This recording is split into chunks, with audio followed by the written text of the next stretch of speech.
Forest Dama Audio presenta Oro envuelto en harapos, autobiografía de Ajahn Jia Chundo, traducido por Ajahn Dick Silaratano. Este libro se imprime para su distribución gratuita. No debe ser vendido. Se distribuye gracias a la fe, el esfuerzo y la generosidad de personas que desean compartir el conocimiento y la comprensión que contiene con quien esté interesado. Introducción. Amanecer.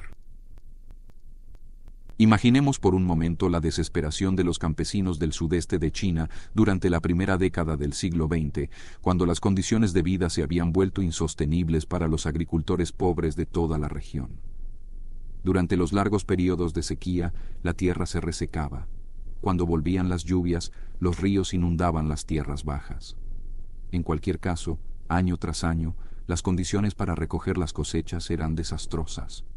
Sin arroz para comer, la vida se volvía desesperada.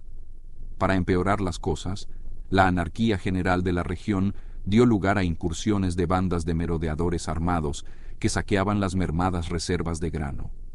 Sia Eung, hijo mayor de una familia de etnia Hokkien, creció en una aldea de la provincia de Fujian, junto a un río que se desbordaba tan a menudo que las cosechas de arroz se perdían con frecuencia, dejando a su familia sobreviviendo con una magra cosecha cada año.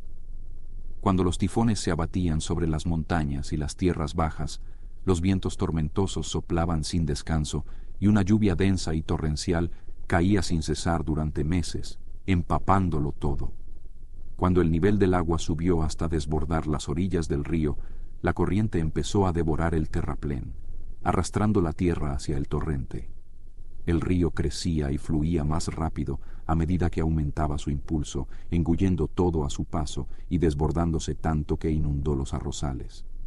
Las inundaciones que siguieron arrasaron todo, no solo los campos de la familia, sino también su casa. Todo lo que la familia poseía acabó flotando en medio del río. Lo único que quedó de la casa sobre el agua fue el tejado de paja que se resistió a la crecida. Los animales de granja, medio muertos de hambre, se aferraban a los escombros que flotaban en el agua y los cadáveres humanos que empezaban a hincharse y pudrirse se mecían en los remolinos. Cuando dejó de llover, el sol caía a plomo y el río desprendía un hedor. Las escenas de destrucción recordaban lo que Buda comprendió la noche de su iluminación, que el ciclo del nacimiento y la muerte se asemeja a un océano de sufrimiento. Después de la inundación, la familia del joven empacó las pocas posesiones que les quedaban y cruzaron las altas montañas hasta el siguiente valle para quedarse con unos parientes e intentar empezar de nuevo sus vidas. Allí construyeron chozas de paja en campo abierto y se ganaron la vida a duras penas. Al año siguiente, la sequía abrazó la tierra y marchitó las cosechas. Cuando ya no pudo soportar más los sentimientos de desesperación, Sia Eung llegó a un momento crucial en su joven vida. Una mañana, al amanecer, se despidió de sus padres con lágrimas en los ojos y abandonó su hogar en busca de un futuro mejor. Salió a pie por la reseca llanura aluvial al sur de su casa, caminando por el paisaje llano y duro marcado por los rastrojos de una cosecha de arroz afectada por la sequía. Lleno de juventud, era fuerte y capaz de caminar largas distancias sin cansarse. Llevaba pocas pertenencias, solo algo de ropa extra metida en su maleta de viaje china, una cesta alta y redondeada hecha de bambú tejido que llevaba suspendida de un palo al hombro. Sia Eung tenía 22 años y estaba solo. Como tantos jóvenes de aquella época, se unió a una migración masiva que huía de las duras penurias del sur de China en busca de pastos más verdes y frescos en las tierras del sudeste asiático. Había oído de los relatos de emigrantes anteriores que las tierras del lejano sur eran pacíficas y abundantes. Su plan era sencillo: seguir caminando hacia el sur hasta llegar al mar y luego meterse de polizón en la bodega de un barco mercante que navegara hacia el suroeste y ejerciera su comercio en ciudades y pueblos de la costa oriental del sudeste asiático. Cuando se presentara una oportunidad favorable, desembarcaría y buscaría trabajo en el continente. Cuando el junco chino en el que finalmente se embarcó llegó a mar abierto, Sia Eung se presentó al capitán del barco y se ofreció a trabajar como tripulante para pagarse el pasaje. Viajó en dirección suroeste por el mar de China meridional, parando para descargar y cargar mercancías en los puertos marítimos de la ruta, y finalmente entró en aguas del Golfo de Tailandia, donde fondeó en la ciudad portuaria de Laem Sing, en la costa sureste de Tailandia. Sia Eung, que pronto sería el padre de Ajahn Jia Chundo, encontró allí condiciones favorables para empezar una nueva vida. Desembarcó llevando solo su maleta de viaje de bambú tejido y buscó empleo en la bulliciosa ciudad. Aunque el padre de Ajahn Jia resultó ser un personaje secundario en el siguiente relato de la vida de su hijo, ejerció sin embargo una importante influencia en el temperamento de éste, que constituyó la base de su personalidad audaz, directa y asertiva. El padre de Ajahn Jia era de etnia Hokkien, y el joven Jia heredó de él los rasgos de carácter inherentes típicos de los Hokkien. Incluso cuando hablaban con amigos íntimos y familiares, los Hokkien tendían a gritar y reñir en voz alta y enérgica, como si estuvieran discutiendo entre ellos. Los Hokkien consideraban que hablar alto y fuerte era simplemente una forma eficaz y segura de comunicarse. Aunque sonaban groseros al usar palabrotas en una conversación normal, no pretendían que sus palabras fueran ofensivas. En sus mentes solo estaban bromeando de buena gana. El propio Ajahn Jia se hizo famoso por sus rasgos de carácter inculto y por utilizar un lenguaje franco e incluso grosero en sus conversaciones cotidianas, lo que a veces provocaba controversias públicas. Ajahn Jia poseía una personalidad dinámica, ingeniosa y llena de energía, de fuerte carácter y decididamente segura de sí misma. Al igual que su padre, era un hombre físicamente imponente, con una ética de trabajo incansable, que podía desembocar fácilmente en enfrentamientos cuando los obstáculos se interponían en su camino.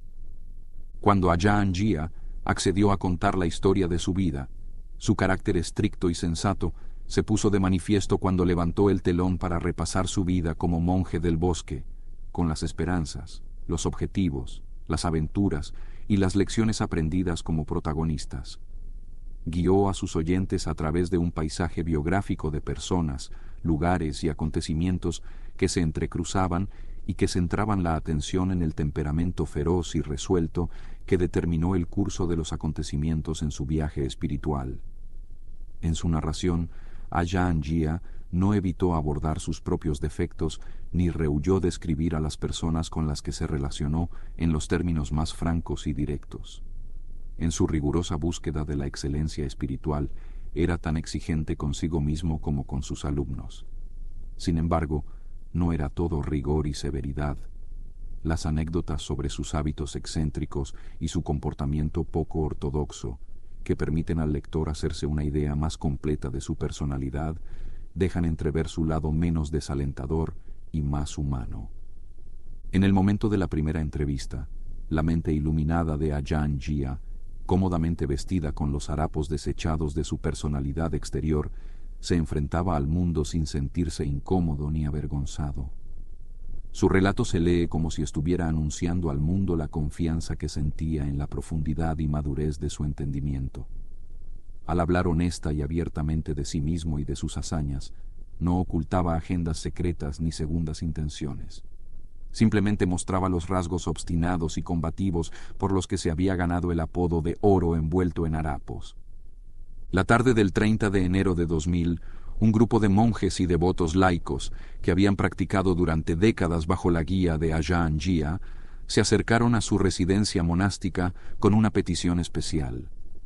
¿Tendría la amabilidad de contar la historia completa de su vida para que pudiera ser registrada y preservada en beneficio de las generaciones futuras?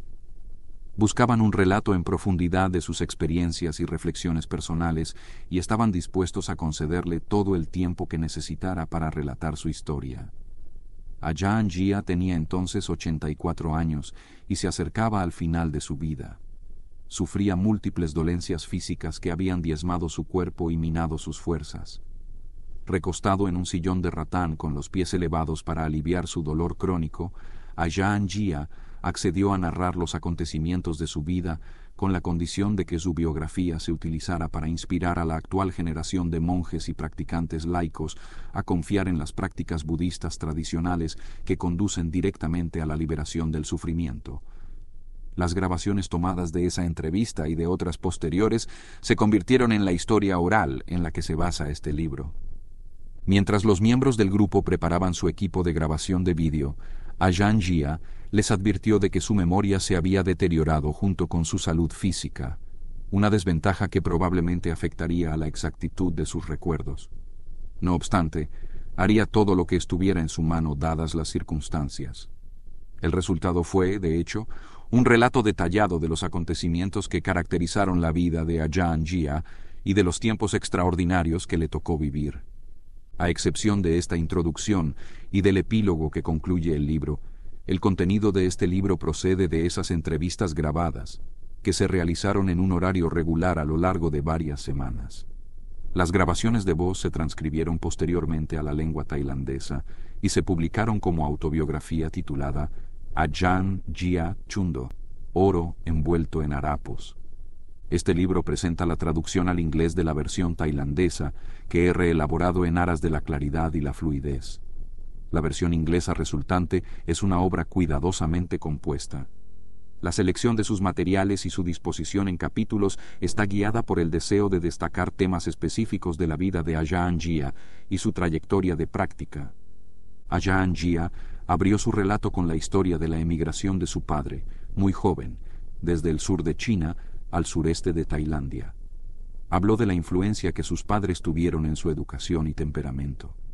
Habló del momento en que su madre y su padre se conocieron, relató anécdotas de su infancia y adolescencia y describió su vida como monje, haciendo especial hincapié en las muchas décadas que vivió la vida de monje del bosque junto a algunos de los más renombrados maestros de meditación de la tradición del bosque tailandés.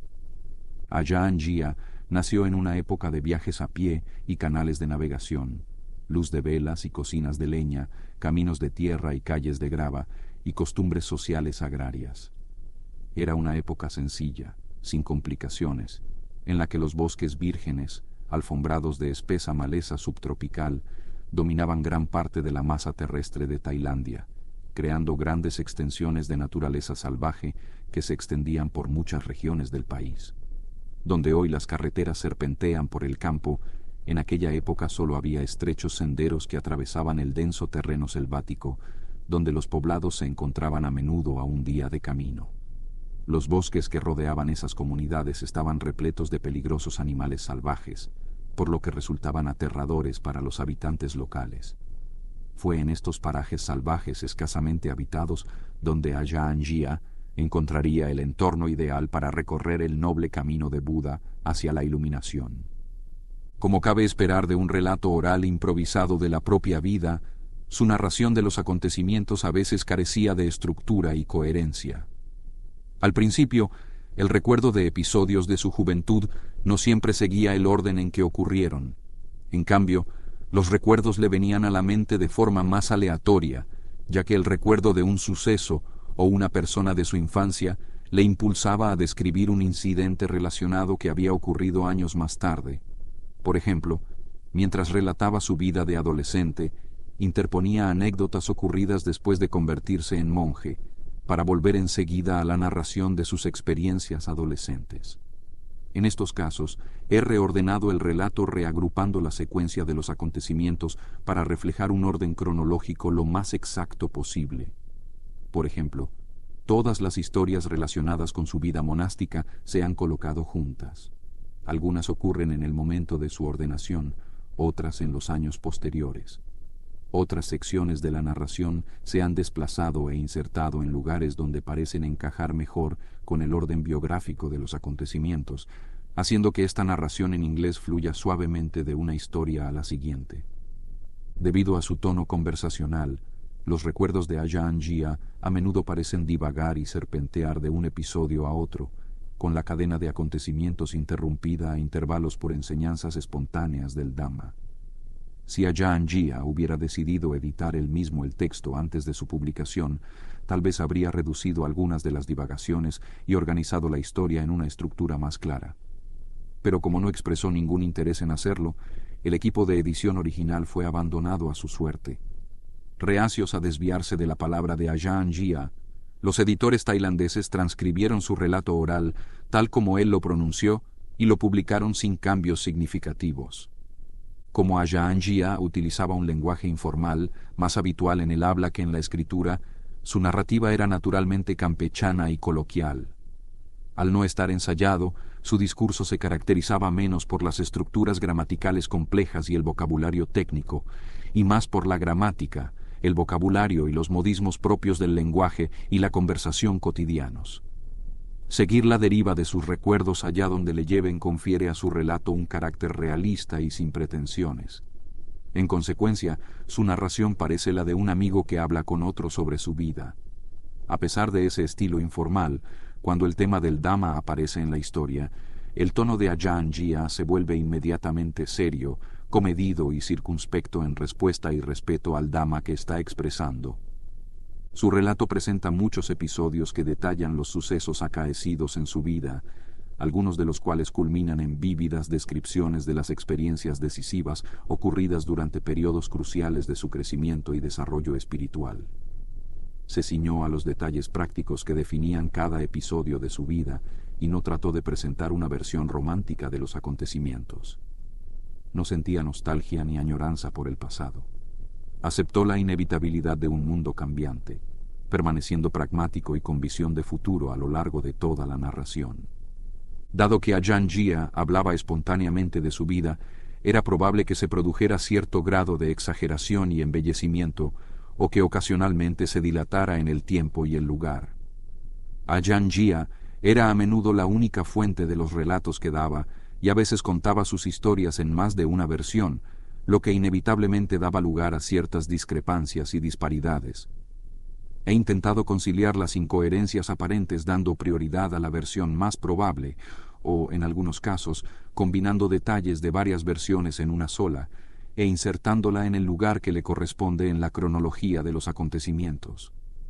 Para contextualizar los hechos, los redactores tailandeses añadían a veces sus propios comentarios o citaban relatos que describían acontecimientos de su vida adaptados de los comentarios de sus contemporáneos.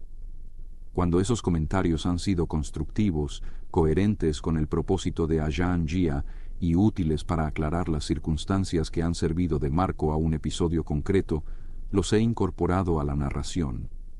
También he suprimido las digresiones que no parecían relevantes para la narración en curso y que solo podían añadir confusión al argumento. El resultado, espero, es un relato biográfico coherente y legible que hace accesible el profundo Dhamma de Ajahn Jia a un público moderno. El relato oral de la vida de Ajahn Jia termina hacia 1984, 20 años antes de su muerte. En lugar de la aportación directa de Ajahn Jia, los editores tailandeses comentaron las 2 últimas décadas de su vida o citaron relatos de otras fuentes. Sin embargo, estos enfoques no eran más que una visión general, a menudo carente de detalles y sustancia. Para remediarlo, he tomado la información proporcionada por los editores, la he combinado con otras descripciones que he podido encontrar y he utilizado ese material para construir una narración del final de la vida de Ajahn Jia. La conclusión resultante de esta biografía, plasmada en un epílogo titulado Atardecer, se centra en 2 temas principales de sus últimos años: la construcción de su monasterio, el monasterio del bosque de Buridatta, y el deterioro gradual de su cuerpo físico. Con el fin de ofrecer una imagen coherente de los acontecimientos que tuvieron lugar durante la construcción del monasterio del bosque de Buridatta, he recopilado y comparado comentarios de sus discípulos con información extraída de fotografías tomadas en diversas etapas durante los 10 primeros años de ese periodo. A continuación, he entretejido estos datos en una descripción que refleja el enorme esfuerzo, la cooperación y la generosidad que requiere una empresa de este tipo, y que funciona como un cuento con moraleja sobre los peligros que la comodidad y los excesos pueden acarrear a una comunidad que lucha por liberarse realmente del sufrimiento.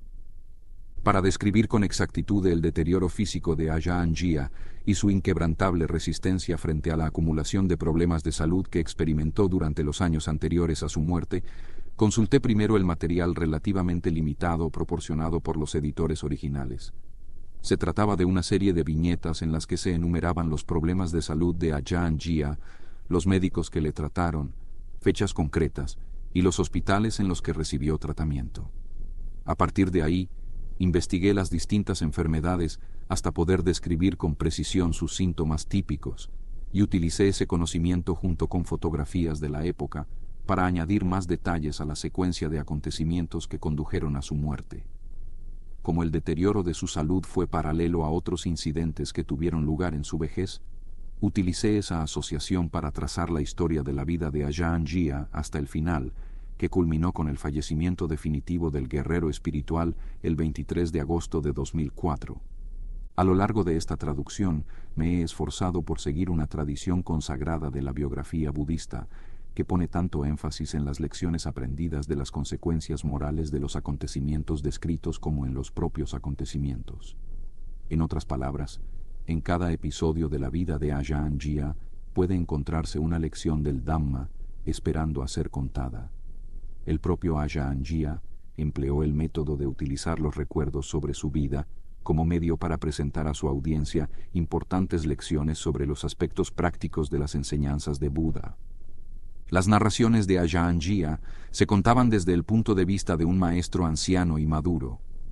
Su principal motivo para relatar la historia de su vida era claramente instructivo, ya que su actividad docente se centraba principalmente en los monjes del bosque a su cargo. Creía que hablar de sus experiencias les animaría en su formación y les aclararía el verdadero propósito de las prácticas de meditación budista para ayudarles a evitar caer víctimas de la duda y la confusión. Durante las entrevistas, a menudo interrumpía la narración para insistir en algún punto o lección que consideraba especialmente beneficioso para los monjes de la audiencia. Estas digresiones, que tienden a dar a su narración un carácter episódico e inconexo, adoptan diversas formas. A veces son breves relatos morales y exhortaciones directas de consejo y precaución a sus oyentes. Otras veces, estas digresiones son enseñanzas profundas sobre la virtud moral, la calma meditativa y la concentración, y técnicas de meditación. Como Ajahn Jia hablaba de la práctica budista a partir de su propia experiencia personal, estos interludios de enseñanza del Dhamma también dotaban a la narración del propósito y la autoridad necesarios para disipar las dudas e infundir confianza en la audiencia. Ajahn Jia vivió y practicó dentro de una tradición monástica budista en la que los monjes solían ser herméticos sobre sus historias personales y las autobiografías eran casi inexistentes. Ajahn Jia nunca se conformó con las convenciones y proclamó con valentía los métodos que utilizaba y los resultados que obtenía en cada etapa de su entrenamiento espiritual.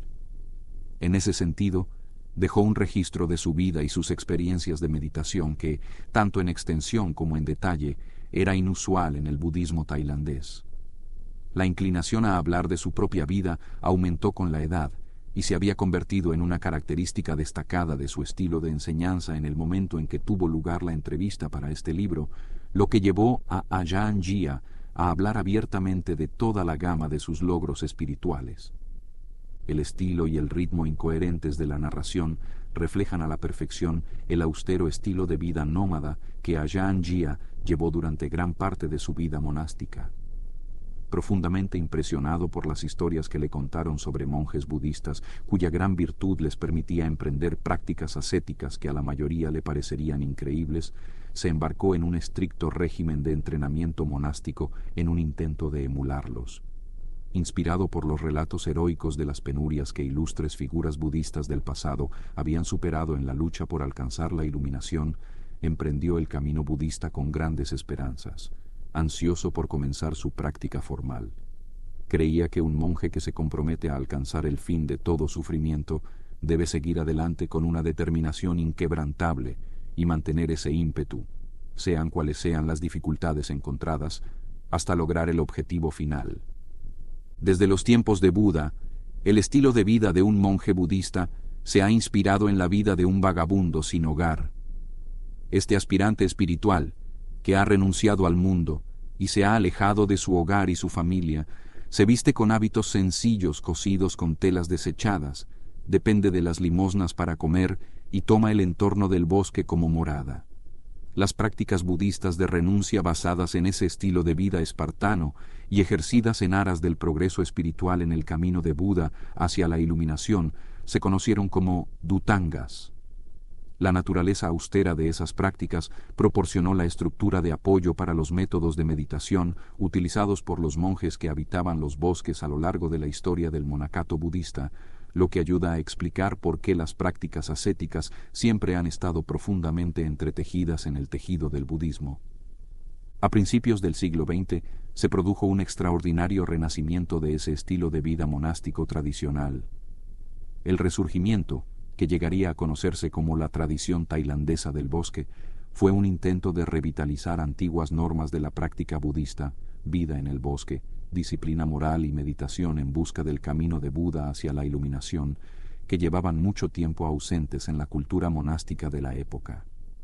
Durante este renacimiento, como en épocas anteriores de renacimiento budista, el papel de los monjes del bosque en Tailandia pasó a ser el de maestros de prácticas ascéticas y de técnicas de meditación que les permitían acceder directamente a otro orden de la realidad y transmitir a sus discípulos el conocimiento resultante de ese acceso. El poder que se percibía generado por la abstinencia sexual de los monjes del bosque, sus prácticas ascéticas y sobre todo su dedicación a la meditación, motivó a generaciones de seguidores a venerarlos y a esforzarse por emular su austero modo de vida.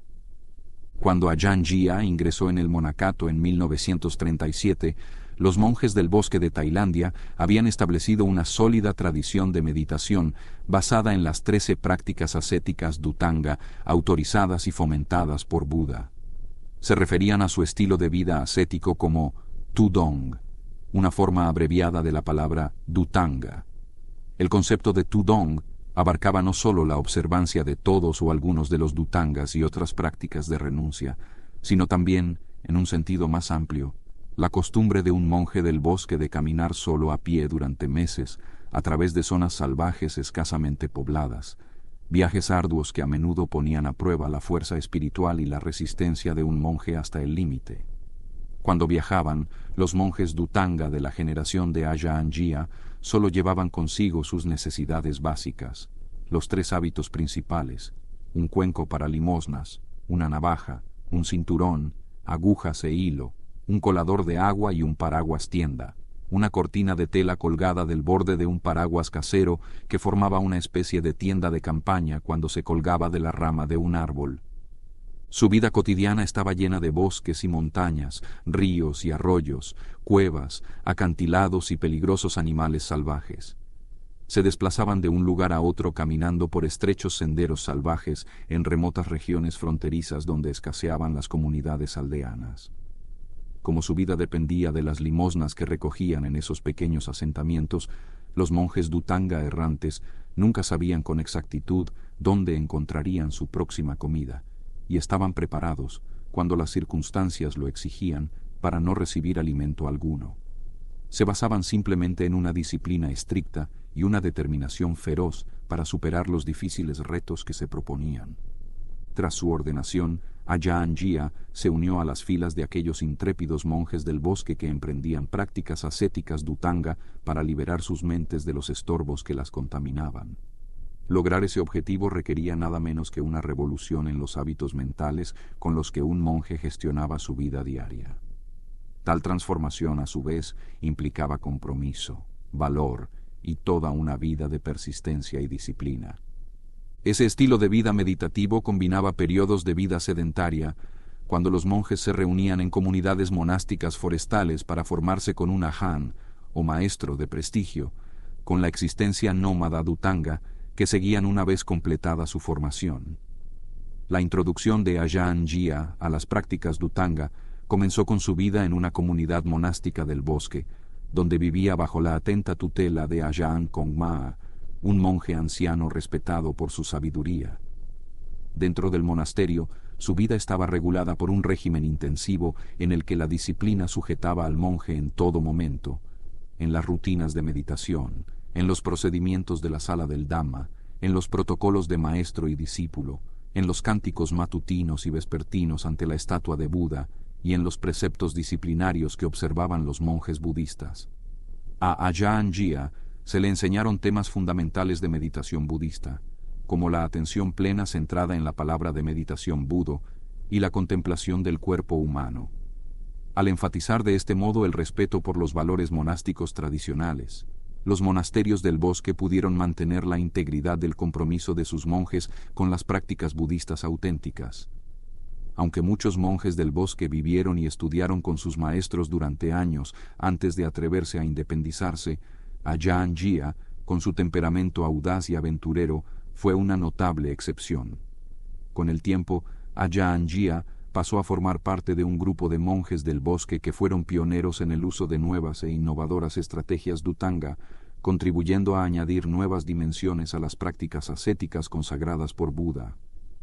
Paralelamente a su sólida formación en disciplina y meditación, los monasterios forestales también exigían a sus monjes que observaran con regularidad ciertas prácticas Dhutanga básicas: vivir en el bosque, caminar todos los días alrededor de la limosna, comer una sola vez al día y tomar todos los alimentos directamente de sus cuencos de limosna. También se animaba a los monjes a experimentar con otras prácticas Dhutanga que considerasen adecuadas para su temperamento.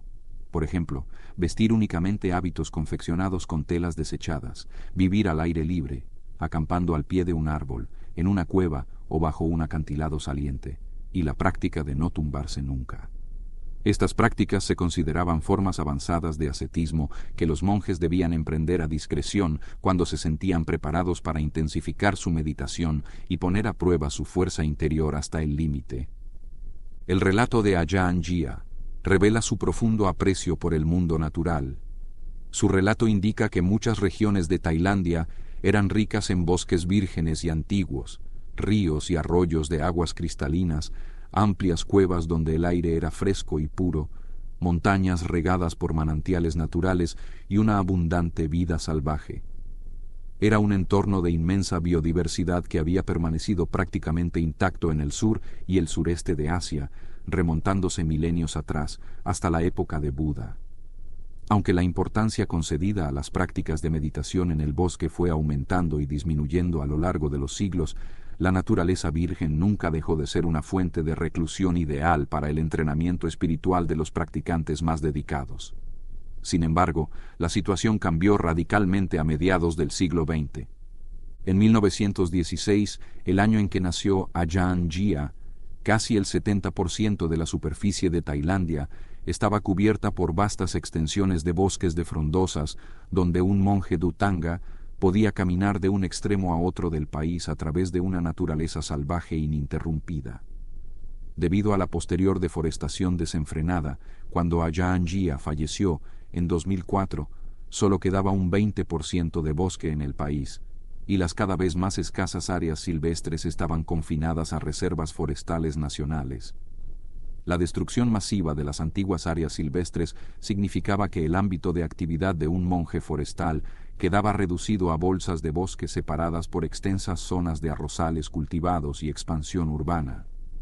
La morada natural del monje budista, formada por ríos, montañas y cuevas, que había resistido incólume durante milenios, se enfrentaba a la tendencia moderna, aparentemente irreversible, a arrasar el mundo natural.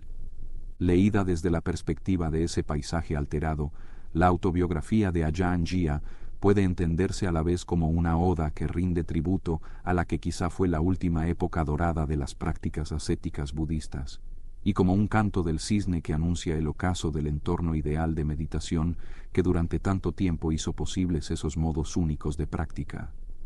Aunque un elemento crucial de la práctica del bosque se había perdido durante su vida, Ajahn Jia no quería que sus sucesores en la práctica budista se convirtieran en prisioneros del tiempo y del lugar.